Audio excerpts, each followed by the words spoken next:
15 menit, saya sengaja memperlihatkan screen capture dari percakapan di aplikasi WhatsApp yang saya lakukan dengan Menteri Perindustrian, Bapak A. Karena banyak yang bertanya apa isi percakapan dengan pejabat tersebut, Bapak A menjelaskan, seperti tulisannya di WhatsApp, langkahnya bertujuan merespons surat yang saya layangkan ke Presiden.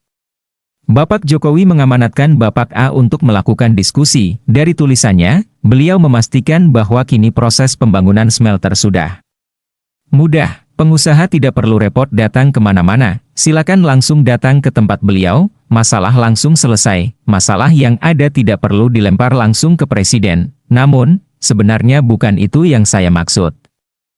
Saya ingin dia memahami masalah ini lebih luas dan dalam, makanya, saya minta waktu menjelaskan. Saya perlu tatap muka sebab komunikasi lewat WhatsApp atau telepon tidak menjamin informasi dari kedua belah pihak sampai 100%. Itulah masalah saya, generasi X. Saya perlu mentransfer vibrasi saya langsung, hahaha.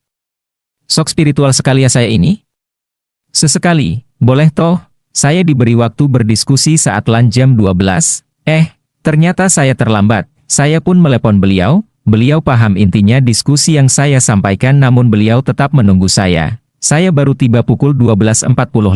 Dia mengingatkan, dia punya tamu dari Kedutaan Besar Rusia jam 1 siang. Jadi, saya hanya punya waktu 15 menit.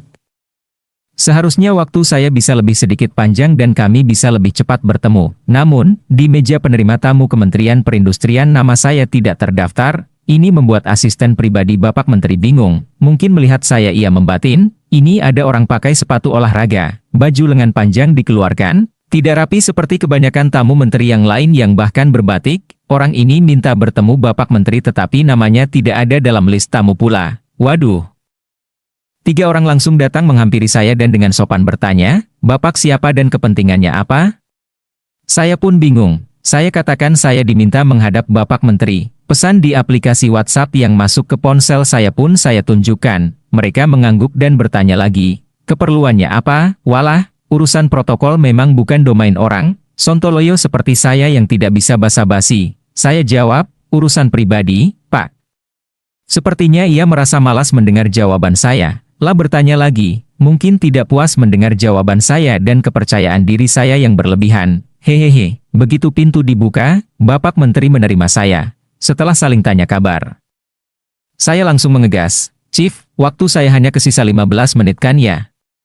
Chief adalah panggilan saya ke banyak orang, ya, katanya mengangguk, langsung, straight to the point, saja, Mas. Beliau membawa saya ke ruangan rapat yang memiliki meja panjang dan berkata kepada stafnya, saya berdua saja dengan Pak Woyek, yang lain tidak perlu ikut, ini penting. Wah, saya malu, percakapan kami disebut penting. Padahal tujuan saya adalah negosip. Hahaha.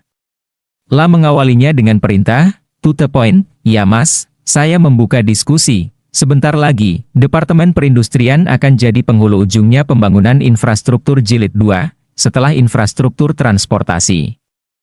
Dan ini, di bawah komando Chief A, lah tersenyum, wah, tujuan saya melambungkan beliau tampaknya berhasil, penjilat sekali memang ini gaya bicaranya si Sontoloyo. Lah, yang penting pembukaan kalimatnya kita memang harus kick, nendang, dan membuat orang yang mendengar melambung, bukan?